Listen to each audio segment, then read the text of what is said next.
صينية البطاطس باللحمة، بتسوي اللحمة تسوية كاملة يا دوب، بس هناخدها غلوة بس مع البطاطس. وبعد كده انت من الشوربة بتاعتها دي بتعملي بيها فتة، بتزودي بيها البطاطس، بتاكلي بيها الرز براحتك، تعملي لسان عصفور اي حاجة. معايا مادة دهنية زيت، لو معلقة سمنة معاها بلدي بيخلي ريحتها حلوة وطعمها حلو، او لو انت مسيحة دهن من العيد بيخلي طعم البطاطس او اي خضار بيخلي طعمه حلو. هحط البطاطس اللي انا مقطعاها والبصل مقطعه دواير، هحطهم يتشوحوا. البطاطس صيفي ما بتاخدش اي تسويه، فبتتهري على طول. انت في السوق بيبقى عدد بسيط من الناس معاه بطاطس اسبونتا او اللي هي البطاطس الشتوي، تجيبي منها بتغيب في التسويه، ما بتتهريش في التسويه ولا في السليق.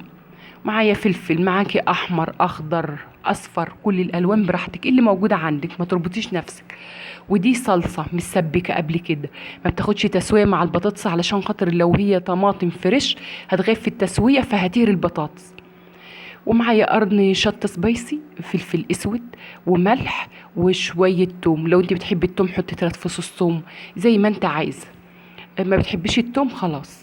هحط كل دول يغلوا، هزودهم شوية شوربة بس تغلي غلوتين كده، وبعد كده او مية لو ما فيش شوربة.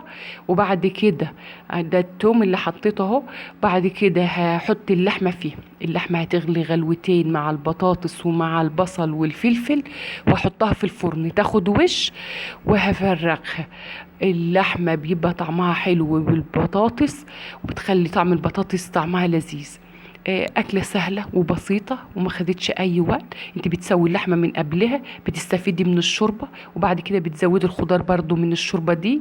لو كده حط شوية شوربة في الفريزر أو في التلاجة، كل ما تيجي تطبخي خضار تزودي بيه، يخلي طعمه حلو، يخلي طعم الخضار حلو.